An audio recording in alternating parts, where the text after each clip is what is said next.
Hello, all. Welcome to the And Why Bible reading series.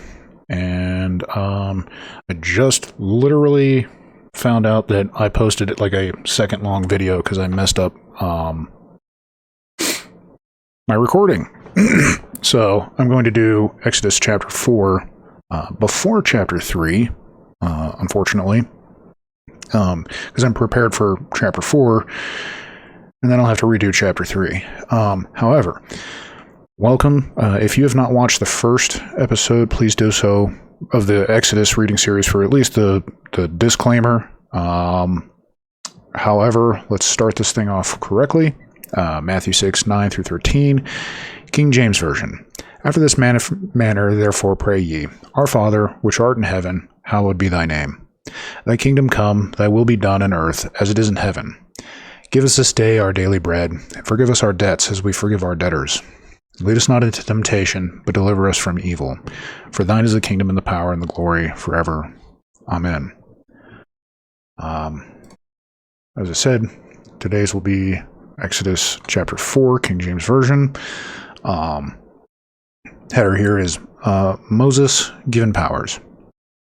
Moses answered and said, But behold, they will not believe me, nor hearken unto my voice, for they will say, The Lord hath not appeared unto thee. And the Lord said unto him, What is that in thine hand? And he said, A rod. And he said, Cast it on the ground. And he cast it on the ground, and it became a serpent, and Moses fled from before it. And the Lord said unto Moses, Put forth thine hand, take it by the tail. And he put forth his hand and caught it, and it became a rod in his hand, that they may believe that the Lord God of their fathers, the God of Abraham, the God of Isaac, and the God of Jacob, hath appeared unto thee. And the Lord said furthermore unto him, Put now thine hand into thy bosom. And he put his hand into his bosom, and when he took it out, behold, his hand was leprous as snow. And he said, Put thine hand into thy bosom again. And he put his hand into his bosom again, and plucked it out of his bosom, and behold, it was turned again as his other flesh. It shall come to pass, if they will not believe thee, neither hearken to the voice of the first sign, that they will believe the voice of the latter sign. And it shall come to pass, if they will not believe also these two signs, neither hearken unto thy voice, that thou shalt take of the water of the river, and pour it upon the dry land, and the water which thou takest out of the river shall become blood upon the dry land. Moses said unto the Lord, O my Lord, I am not eloquent, neither heretofore, nor since thou hast spoken unto thy servant, but I am slow of speech and of a slow tongue. And the Lord said unto him, Who hath made man's mouth, or maketh the dumb, or deaf, or the seeing, or the blind? Have not I the Lord? Now therefore go, and I will be with thy mouth, and teach thee what thou shalt say. And he said, O my Lord, send, I pray thee, by the hand of him whom thou wilt send. Header, Aaron to be Moses' mouthpiece. And the anger of the Lord was kindled against Moses. And he said, Is not Aaron the Levite thy brother? I know that he can speak well, and also, behold, he cometh forth to meet thee, and when he seeth thee, he will be glad in his heart. And thou shalt speak unto him, and put words in his mouth.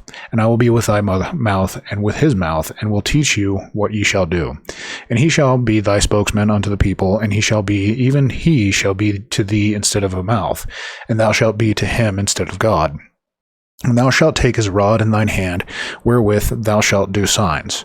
And Moses went and returned to Jethro, his father-in-law, and said unto him, Let me go, I pray thee, and return unto my brethren which are in Egypt, and see whether they be yet alive.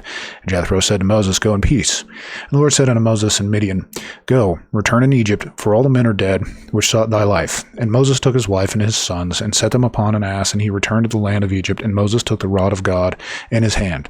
And the Lord said unto Moses, When thou goest to return into Egypt, see that thou do all those wonders before Pharaoh, which I have put in thine hand, but I'll harden his heart, that he shall not let the people go. And thou shalt say unto Pharaoh, Thus saith the Lord, Israel is my son, even my firstborn. And I say unto thee, Let my son go, that he may serve me. And if thou refuse to let him go, behold, I will slay thy son, even thy firstborn. It came to pass, by the way in the end, that the Lord met him, and sought to kill him. Then Zipporah took a sharp stone, and cut off the foreskin of her son, and cast it at his feet, and said, Surely a bloody husband art thou to me. So he let him go. Then she said, A bloody husband thou art, because of the circumcision. And the Lord said to Aaron, Go into the wilderness to meet Moses. And he went and met him in the mount of God, and kissed him. Moses told Aaron all the words of the Lord who had sent him, and all the signs which he had commanded him.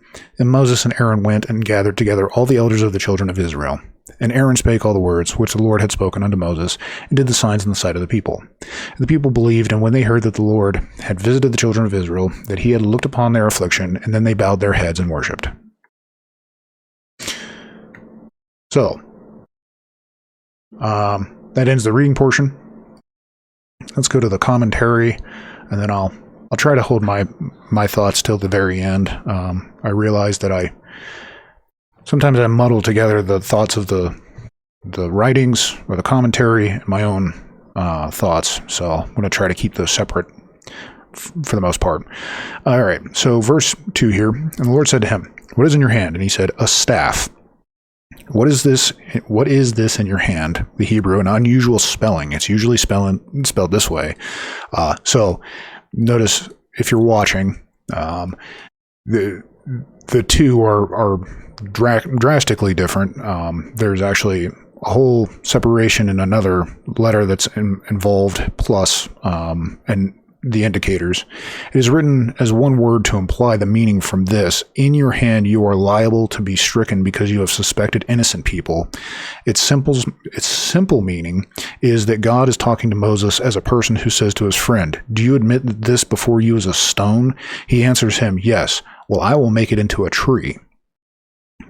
Which is interesting, because it goes from, I don't know if it does it in this, but it goes from staff to rod in the King James. But there is this unusual interaction here, as if God, at least in the Rava, the way that this is seen is Moses is accusing Israel. He's saying that they won't listen. They won't believe. They're not believers. Is in a, not exactly in that way, but essentially he's accusing them. And so God's almost is like, "So what's that in your hand?" And then he cast it on the ground and it became a serpent. So here, verse 3, and he said, "Cast it to the ground," and he cast it to the ground and became a serpent, and Moses fled from before it. And it became a serpent. This was how he hinted to him, Moses, that he had spoken ill of Israel by saying, "They will not believe me," and he had adopted the art of the serpent. So remember, this is a reference back to Genesis 3, right? The serpent. So there's deceptive wordplay that's happening, and God is calling out Moses with this thing, and Moses flees from it. He's afraid of the snake.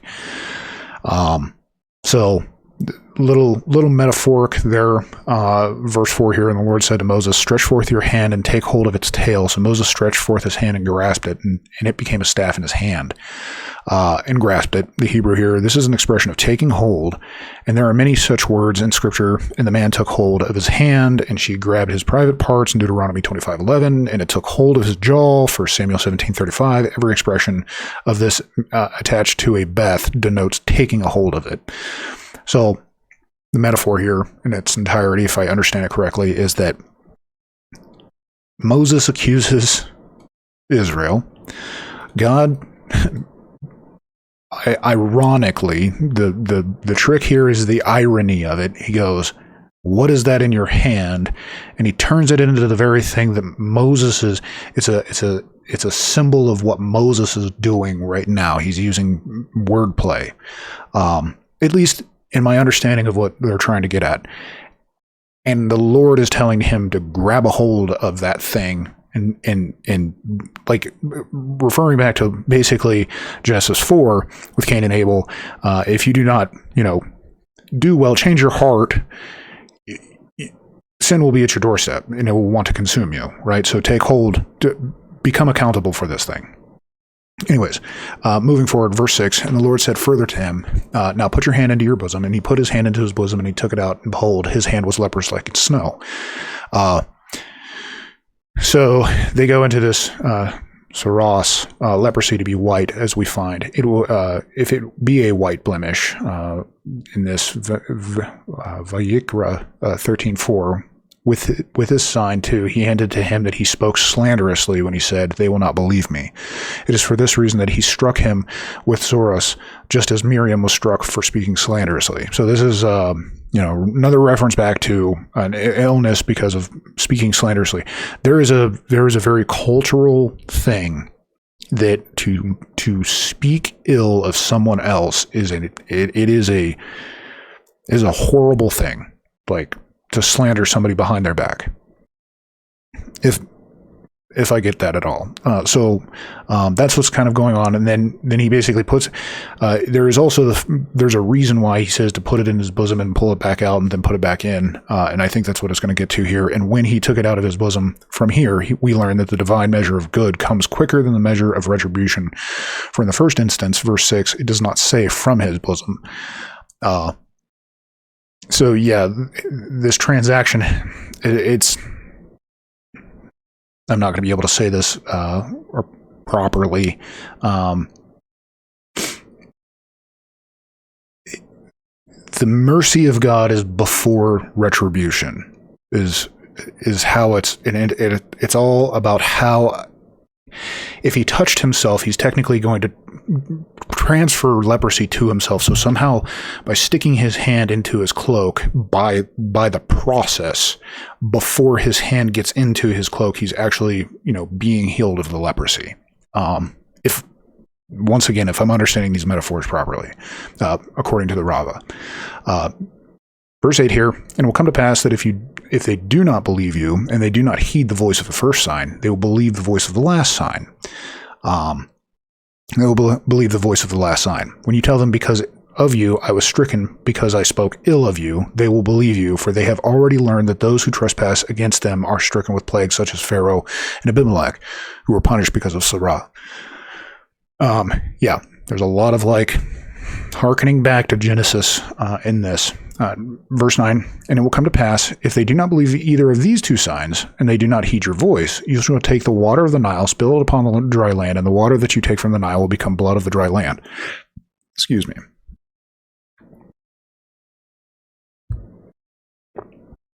You should take the water of the Nile.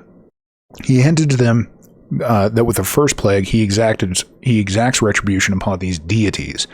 This means that when the Holy One, blessed be he, exacts retribution upon the nations, he first exacts retribution upon their deities, for they, the Egyptians, worship the Nile, which afforded them sustenance, and he turned them, the deities, i.e. the Nile, into blood. And the water will become, the word here, will become twice. The verse means literally, and will be, meaning that the water that you will take from the Nile will become blood on dry land. It seems to me that if it said, and will be the water that you will take from the Nile, will become blood on dry land, I understand that it means that in his hand, it will turn into blood, and also when it descends to the earth, it will remain as it is. But now, the text teaches us that it will not become blood until on dry land. Okay, this is all process-oriented about the steps and the procedures, kind of like the process of sticking the hand into the cloak. However, the major thing here is there's three deity-oriented things. For instance, the serpent is a reference to the serpent gods of the Egyptians. I can't remember off the top of my head exactly this leprous one, but I do know that there is a connection there. And then this water, specifically the water of the Nile, turning into blood, is symbolic that God is stronger than the gods. The God of Israel is stronger than the gods of Egypt. So, verse 10. Moses said to the Lord, I beseech you, O Lord, I'm not a man of words, neither from yesterday, nor from the day before yesterday, nor from the time you have spoken to your servant, for I am heavy mouthed and heavy of tongue. Neither from yesterday, etc. We learn from this that for a full 7 days the Holy One, blessed be he, was enticing Moses on the thorn bush to go on his mission from yesterday, from the day before yesterday, from the time you have spoken. Thus there are 3 days, and the 3 times as mentioned are inclusive words, adding up to 6. He was presently in the 7th day, when he further said to him, Sin now with whom you'll sin, until he became angry. Sorry, I put in very angry. That's not there. And complained about him. All his reluctance was because he, Moses, did not want to accept a position higher than his brother Aaron, who was his senior and was a prophet, as it is said. Apologize. Did I appear to the house of your father when they were in Egypt? 1 Samuel 2:27. Your father means Aaron, similarly, and made him myself known to them in the land of Egypt. Ezekiel 25. And I said to them, every man cast away the despicable idols from before his eyes. Ezekiel 27. And that prophecy was said to Aaron. Heavy of mouth, I speak with difficulty. In the old French, it is balbou or stammer. So he had a speech impediment, essentially. Okay. Yes. There is this perspective taken that almost everything that Moses was doing was he actually was intending for his brother Aaron because he respected his brother Aaron above himself. So he wasn't going. And he goes on to say something along these lines. Not that I particularly side with it. I'm trying to say what's going on here is that this is actually this is a humble thing here that he's doing. He's humbly saying, I'm not the one, somebody else is. I'll discuss that later on in this. Verse 11, but the Lord said to him, who gave man a mouth? Or who makes one dumb, or deaf, or seeing, or blind? Is it not I, the Lord? Who gave man a mouth? Who taught you to speak when you were being judged before Pharaoh concerning the Egyptian you killed? Or who makes one dumb? Who made Pharaoh dumb? Then he did not exert any effort to issue his command to kill you. And who made his servants deaf, so that they did not hear his commandment concerning you? And who made the executioners blind, that they did not see when you fled from the executioner's platform and escaped? Okay, is it not I, whose name is Yahweh here, I believe, who has done all this? Yeah. So this is the response back. I mean, who has this? Who has the strength to give you speech or take it away? Is essentially kind of God's retort. So now go. I will be with you with your mouth, and I will instruct what you shall speak. So it's like in a way, he's telling him, believe, and as a short form. Verse 13 here, but he said, I beseech you, O Lord, send now, this is Moses, your message, with whom you would send. With whom you would send. With whom you are accustomed to sending, and this is Aaron, another explanation, with someone else, with whom you wish to send, for I am not destined to bring them in the land of Israel, and to be their redeemer in the future. You have many messengers. This is just a denial. He is denying the commissioning of God. That's not exactly how this is saying it is, but and that's what he's doing. It does try to kind of make it into this positive light, that it was actually kind of good that he did this. But we'll discuss that, at the end here. Verse 14, and the Lord's wrath was kindled against Moses, and he said, is there not Aaron, your brother, the Levite? I know that he will surely speak, and behold, he is coming forth toward you. When he sees you, he will rejoice in his heart. Wrath was kindled. The word here is actually a really, I don't know why, I really enjoyed, yeah, here it is. Verse 14, the anger. So, probably missed off. There we go. It actually means nostril flaring. That's the idiom of this, is he flared his nostrils. So he became so angry that his nostrils flared with rage. But it's short-lived. Rabbi Joshua ben Korcha, probably mispronounced that, but says, in every instance that God's kindling anger is mentioned, that God's anger was sparked. In the Torah, it is stated that there was a consequence. It was followed by a punishment. In this instance, however, no consequence is stated.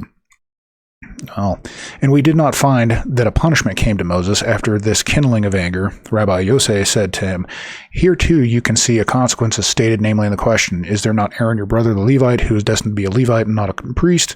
I had said that the priesthood would emanate from you. Henceforth it will not be so, but he, Aaron, will be a priest, and you the Levite, as it is said. But as for Moses, the man of God, his sons were all called in the tribe of Levi."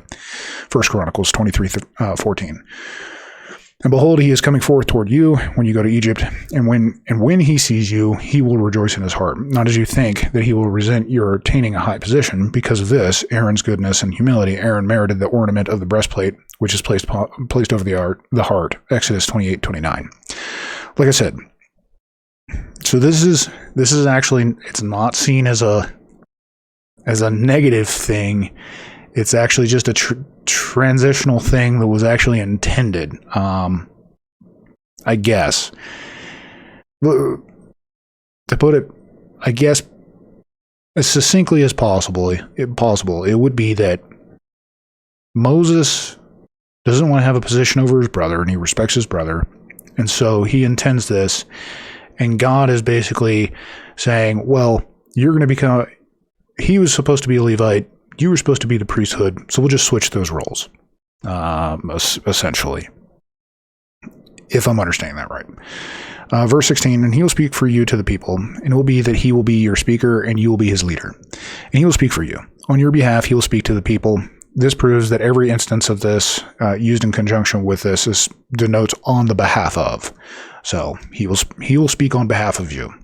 Will be your speaker, literally your mouth. So, think if you're familiar with Lord of the Rings, like the mouth of Sauron, yeah, mouth of Sauron. There is something that speaks in the place of Sauron, kind of like that, but not, because I know that now Sauron's equated to evil in Lord of the Rings. I'm simply just using that analogy. He will be your interpreter because you have a speech impediment. Leader as a master and as a prince. Verse 18 here, "Moses went and returned to Jethro, his father-in-law, and he said to him, 'Let me go now and return to my brothers who are in Egypt, and let me see whether they are still alive.' So Jethro said to Moses, 'Go in peace,' and returned to Jethro, his father-in-law, to take his leave, for he had sworn." So if you remember, Moses swore to Jethro that he would not leave that place unless he allowed him to. So he's honoring that agreement between them. So he's annulling the contract, and he's saying, "Can I go to my people?" Verse 19, "The Lord said to Moses and Midian, 'Go, return to Egypt, for all the people who sought your life have died. For all the people have died. Who are they? Dathan, Abiram, they were really alive, but they lost their property, and a pauper is considered dead.'" So, yeah. These two individuals, I think, are the ones that were accusing Moses earlier on in Exodus, where he, was trying to protect somebody because there was they weren't being treated all that great, and so he took the lives of somebody, which isn't good, and then they're holding him accountable for it, and so Pharaoh became mad, and that's why he fled. Anyways, it's identifying that these two people were still alive technically. So the reason why it considers them that is because they're paupers. I don't know if I agree with that all that much. Just that's how they perceive that, though. Verse 20, "So Moses took his wife and his sons, mounted them upon the donkey, and returned to the land of Egypt. And Moses took the staff of God in his hand, mounted upon the donkey, the designated donkey. That is the donkey that Abraham saddled for the binding of Yitzhak, and that it is the only one upon whom the king Messiah is destined to appear, as it is said, humble and riding a donkey." Zechariah 9:9. And he returned to the land of Egypt, and Moses took the staff. Chronological order is not strictly adhered to in the scriptures. Essentially, it doesn't make sense that it's at the end. So this isn't chronological order. It's not like he got up onto the donkey and then he was like, "Oh, I need my staff," so he grabbed his staff. Like, that's not. It's just simply saying that he took it with him. In verse 21, the Lord said to Moses, "When you go to return to Egypt, see all the signs that I've placed in your hand and perform them before Pharaoh, but I will strengthen his heart, and he will not send out the people." Now, the thing here is and they're going to annotate, the miracles that he gave to show were actually to the Israelites, not to Pharaoh. That was to the who Moses accused. Those aren't the ones that they're talking. There's something else. And so here when you go to return to Egypt, you should know that with this intention you shall go, that you shall be steadfast in my mission to perform all my signs before Pharaoh, and you shall not be afraid of him, that I have placed in your hand. He did not say this in reference to the 3 aforementioned signs, for he had not commanded that he, Moses, do them before Pharaoh, but before Israel, in order that they will believe him. We do not find that he performed them before him, Pharaoh, but regarding signs that I have destined to put in your hand in Egypt, such as when Pharaoh speaks to you, asking for you to perform signs, etc., Exodus 7:9, do not wonder that it is written that I have placed, implying the past tense, because this is what it means. When you speak to him, I'll have placed them into your hand. There is also another, they say that there was an acronym when Moses picked up the staff or the rod. There was an acronym outlined on the staff of like each plague that was, so the staff is in his hand, and therefore it's referencing that. That's kind of how it's being read. But I do agree with the sense that those 3 were not for Pharaoh; they were for Israel, which I'll kind of hit on at the end. And you shall say to Pharaoh, this is verse 22, so said the Lord, my firstborn son is Israel, alluding to the very last thing that happens. And you shall say to Pharaoh, when you hear that his heart is hard and he refuses to send the Israelites out, say thus to him, my firstborn son. Firstborn is an expression of greatness, similar to, I too shall make him a firstborn, Psalms 89:28. This is its simple meaning. But its midrashic interpretation is, here the Holy One, blessed be he, signed on the sale of the birthright, which Jacob bought from Esau. So God is considering Israel his child, so that Pharaoh, not just that, there are other aspects, but in this instance, say to him as this, so he identifies that I am treating them as my firstborn, as you would, meaning his own son, which, like I said, is allusion to the very last plague. Verse 23, so I say to you, send out my son so that he will worship me. But if you refuse to send him out, behold, I'm going to slay your firstborn son. See? So the fulfillment. So I say to you, so it's in God's name, send my son, which the reason why it's like written like that is this moment here, you're not actually supposed to say his name. It's just supposed to be known. Send out my son, but if you refuse to send him out, behold, I'm going to, etc. That is the last plague. But he warned him, Pharaoh, about it first. Notice, the reason why he's saying my firstborn son is because God's like, I'm going to treat them as mine. Know that if you don't let them go, it is incumbent on you. Like this is on you, not me. Therefore, he is a teacher like him, a man of flesh, blood, who seeks to avenge himself against his fellow, concealing his plans, so that he will not seek rescue, but the Holy One, blessed be he, deals lawfully with his strength, and no one is able to escape from his hand except by returning to him by repenting. Therefore, he teaches him about possible punishment and warns him to repent. Yeah, he's like, hey, this is what's coming. Repent. So there is even in this saying, in this moment here, God is giving the option to Pharaoh. You can change your mind. You have the option to do so. Verse 24. Now he was on his way and an end that the Lord met him and sought to put him to death. Now this is where it gets a little odd, because there's something that happens that's not in the text that is assumed. But now he was on the way. Not assumed. That might be a misspeak. There may be other texts that imply this thing that I'm not familiar with other than the Rabbah, which seems to assume that this is what happened to me. Like, it seems like they're just implying this. I don't know where exactly it's coming from. Anyways, I'll just move forward and sought to put him to death. The angel sought to kill Moses because he had neglected to circumcise his son Eleazar. because he neglected it, he was to be punished with death. It was taught in Bretha.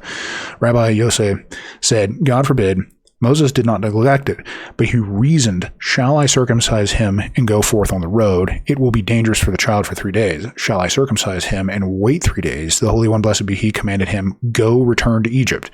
Moses hurried to Egypt, intending to circumcise Eleazar upon his return. Why then was he to be punished with death? Because first he busied himself with the details of his lodging. This appears in the tractate. So there's a tractate that talks about this. The angel turned into a sort of serpent, once again that illusion, and swallowed him, Moses, from his head to his thighs. So the snake came down upon Moses, and then he spit him out, and then he swallowed him from his feet to his privates. This was an indication to Zipporah, therefore understood that it was because of the failure to perform the circumcision that this occurred. Hopefully I'll remember to hit that point. It's very weird, but that's how it's perceived here. So Zipporah took a sharp stone, flint, and severed her son's foreskin and cast it at his feet. And she said, for you are a bridegroom of blood to me, which is not how the King James says it, because bridegroom actually comes up later in the Bible, in the New Testament, which is an interesting piece. Anyways, moving forward, and cast it to his feet. She cast it before Moses' feet. And she said about her son, for you are a bridegroom of blood to me. You are a cause that my bridegroom would almost be murdered. You are to me the slayer of my bride. So, think about this. Because you didn't do what is right, you were going to die, and therefore I would be left alone. You are the cause of this thing. That's what's being said of the bridegroom of blood to me. So he released him, meaning the angel. This is verse 26. Then she said, a bridegroom of blood concerning the circumcision. So the angel released him. Then she understood that it was because of the circumcision that he had come to slay him. She said, a bridegroom of blood concerning the circumcision. My bridegroom would have been murdered because of the circumcision. Concerning the circumcision, this is a noun, and the lamb serves as an expression meaning concerning, similar to, and Pharaoh will say concerning the child, so regarding. Onkelos, however, translate as referring to the blood of the circumcision. Okay. Hopefully that gives a little bit more cultural siding. Now, this is where I'm going to kind of tie some things together that I think is going on. Now, take it or leave it. In this, we have an individual, a man, who fled from being executed. He fled from it, right? He's not ignorant. He's looking at this thing going, I don't want to do any of this. However, he's standing in front of a non-burning bush, so it's not being consumed, but it's burning. He's speaking to the angel of God or God, and depending on how it's translated there, and he's coming up with as many things that he can say to get out of the thing. Well, they won't believe me. Then God gives him a miracle to show them. Well, if they don't believe what you say, they don't heed your voice, well then here, do this thing. But this thing is symbolic of literally what Moses is doing. He's calling his bluff, basically, a little bit. Then he says, well, and if they don't believe that, I'll give you 2 more. Okay, and he continues. And like I said, I think that these are deity references in the sense that he's saying to Moses, it's a compounded or a multifaceted metaphors. The first, why are you speaking like the serpent in the garden? Second one, you consider the Egyptians stronger than me, but you will grab a hold of it, right? You can grab a hold of it. Not only can you grab a hold of the way that you're acting right now, but you can grab a hold of the way the situation, just as you're going to grab a hold of this thing. Okay. Not only that, it's a staff, a thing used to save a sheep, right? It's got a hook on it so that if they fall into something, you can hook onto them and then pull them out and pull them to salvation, right? Then he does the leprous thing. The leprous thing is also talking back to the don't speak ill of other people, because you will be. There is a bit of what is that called? Divine, not retribution, divine consequence. It's the fact that if I do wrong, then I'm going to suffer. If I do right, I'm going to benefit. I don't know if I necessarily agree with that formula. I think it's just simply saying that I will even heal you of your ailments, right? Mercy before retribution. The last one being here, the Nile into blood. That's indicative once again of the final being retribution, and I will take care of the deities of. So these are all symbolic to a man who doesn't want to take on the mantle. Which I'm saying it that way because I think now this isn't prescriptive, right? This isn't. I'm not saying to every man you need to go and save your people. Like, that's not entirely what's going on. However, what it is kind of playing at is like myself. I cannot say how many times I say I don't want to do that. I don't think that that's worth my time. I don't want what you're telling me to do, God. He's doing that. And it becomes abundantly clear. And at one point, because he says here, I beseech you, O Lord, I'm a man of not a man of words. You're calling me to go speak for you. I'm heavy mouthed. I'm not articulate. They'll mock me. So he's giving justifiable reasons per se. Like, okay, so let's return to this first one just for a moment. They were telling him, the Israelites were like, why should we believe you? I mean, you took the life of another person, right? So even when he left, they were accusing him. So he's, like I said, he's not ignorant to this. Why should I believe that Pharaoh's going to listen to me when I can't even speak very well, right? So he's giving these thoughts justifiably. But at each turn, God is basically saying to him, will you not trust in me? Essentially. Like I've told you, just stepped into holy ground and you're seeing a burning bush that isn't being consumed.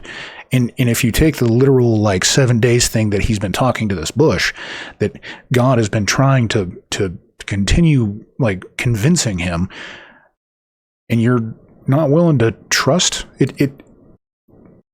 it's because he's seeing this thing as well, please send someone else. So that's his last thing. I beseech you, O Lord, send now your message with whom you would send. I am not good enough for what you're calling me to do. Right? This is when the Lord's wrath is kindled. He flares his nostrils. He's frustrated at Moses. He's frustrated at him. Because at every turn he's commissioning him to do something. Right? And in my life, my calling is going to be different than Moses, thankfully. But even then, I continuously say to God, I wish you would send somebody else. Right? Now, I'm going to parallel this to something else. This is a straight up denial. The words here are actually very, in English, it's actually brought down. It's kind of tamped a little bit about. He's basically telling God to no, like a very direct no, almost a obstinance would be the word. But we get this same thing. Let this cup pass from me. But if it is your will, Jesus is identifying he doesn't want to do this thing. But if this is God's will, I'll do it. That's not what's going on here. Moses is just outright being obstinate. That's when God becomes he up to this point has been patient. He's been understanding. Like, he's like, okay, I'll play your games. I'll even give you things that if what you're saying is going to happen, I'll give you stuff to deal with it. Until he just outright says no. And I know that in my life. I know that in my own life as a man. And I'm talking to men specifically here because I think that there's actually a dual piece in this one chapter of men and women and what's going on, right? So he's called to take responsibility and go and heal the wounds, take care of the issue that's going on of his people, of God's people. He heard him. He's with them, but he's actually going to be walking with someone to do so. So then he gets to this place. He upholds his deal with Jethro, but there's like this delay that happens, and it doesn't come out and say that Moses just delayed, but it's very odd what he's doing here. But he is upholding this. He's annulling that. God finally tells him to go back. And I think this is the point where I'm like, if Moses had trusted God, he wouldn't have had to have God say, go return to Egypt. He's already told him to do that for all the people who have sought for your life, right? So there's like a delayed bit here. Like, he's almost even going back and he's like, yeah, I don't know about that. And then this thing comes. Now, there is a circumcision bit that is important to this whole thing.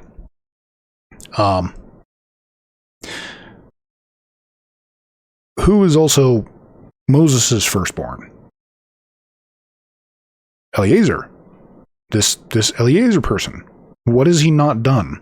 Taking care of his firstborn. Right? Which God is doing. So why would he, like, the question here that I'm trying to point out is why would the Lord seek out to literally take his life when he just told him to go on to this incredible mission to save his people?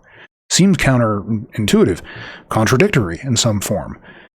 However, it's not. It's because he knows what he needs to be doing. And it even says a little bit here, like, he shouldn't have been, where is it? He shouldn't have been, because first he busied himself with the details of his lodging. Yeah, what is this? When God says to go do the thing, go do the thing. Why are you tarrying? And it almost seems like there was an excuse in his head.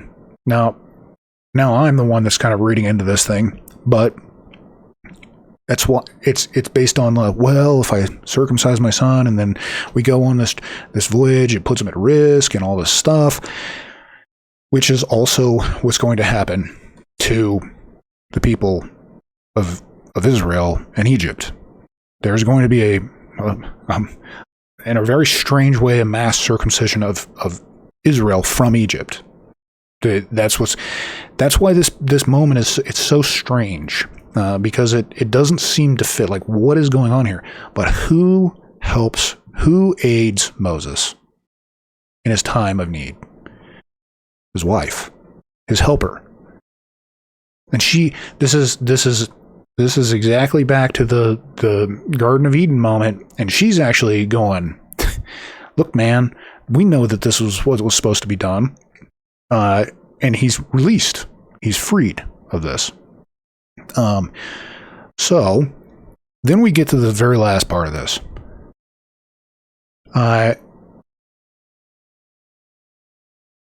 And he said all the words of the Lord with which he had sent him and all the signs he had commanded him. So Moses and Aaron went, and they assembled all the elders of the children of Israel. And Aaron spoke all the words that the Lord had spoken to Moses, and he performed the signs before the eyes of the people. And the people believed, and they heard that the Lord had remembered the children of Israel, and he saw their affliction, and they kneeled and prostrated themselves. Okay, this is another cultural thing that isn't actually spoken in this. This here, they heard the Lord had remembered. They speak of it kind of like a code word or like a code phrase, but they believed then, not at the signs. This is something that isn't actually said here, which is ironic, Because what was the complaint that Moses actually said? Behold, they will not believe me. They will not heed my voice, but they will say the Lord has not appeared to you. No, interestingly enough, in the way it should be read is that they believed as soon as he said that the Lord had remembered. The Lord had remembered them, and they believed. It wasn't the signs. He did do the signs. Like, it's not that he didn't do the signs. So, even with the complaints that Moses gave them, I believe God didn't even need to give them the signs. They would have believed Moses as soon as he said what God told him to say, and the Lord remembered. And the remembering, and I thank you for listening all the way to the end here. The remembering isn't like he forgot.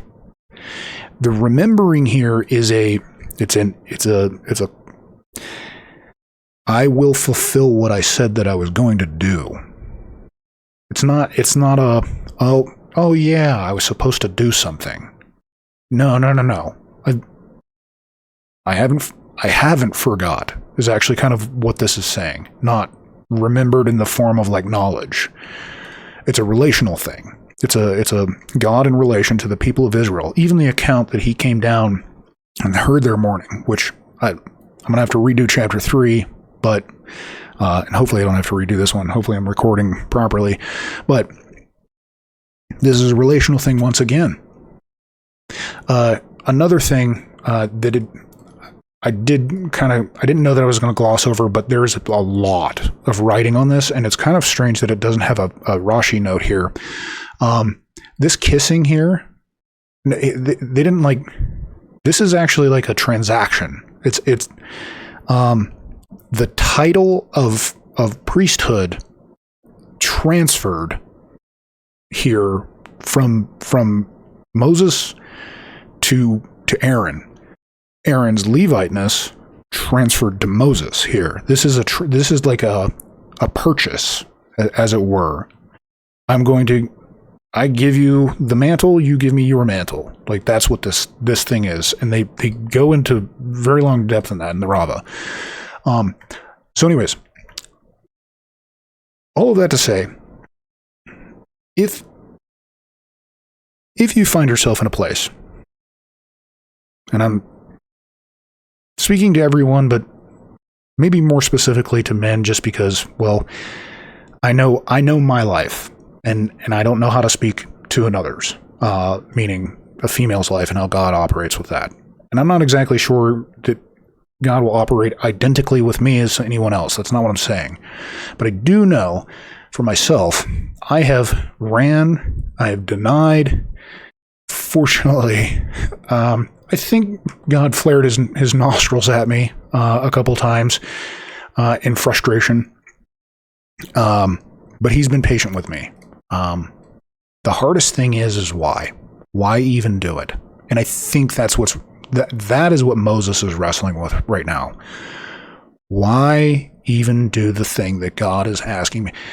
I will give you every excuse not to do the thing that you're asking me to do, because I'm looking at it and I go, well, you're sending me back to the people that want to take my life. That's like, he's not a blowhard. Like, there's a bit of like semantic, disingenuousness here, but I genuinely think that Moses is basically saying, please, anyone but me. Please, anyone but me. And God's like, nope, I chose you. I made you for this. I'm making you for this. I will be there with you during this. And to look forward a little bit into Exodus, I think that Moses even knew he was going to be the one that they were going to blame. And if you look at the wilderness path, when they're in the wilderness, they start going, why'd you even take us from our oppression to die out here in this desert? They blame Moses for the things that were going on, even though he was an instrument of their salvation from their oppression, right? So it can be easily read that he's just like playing these games, right? But I don't know if I can see that. I have a hard time thinking that. And to think that he was there for 7 days with his back and forth. There's a lot of thought in this. But anyways, I hope this was good for you. I pray that, I didn't misspeak. I know I probably have, but, forgive me. But thank you so much for staying till the end, and I hope to see you on the next one.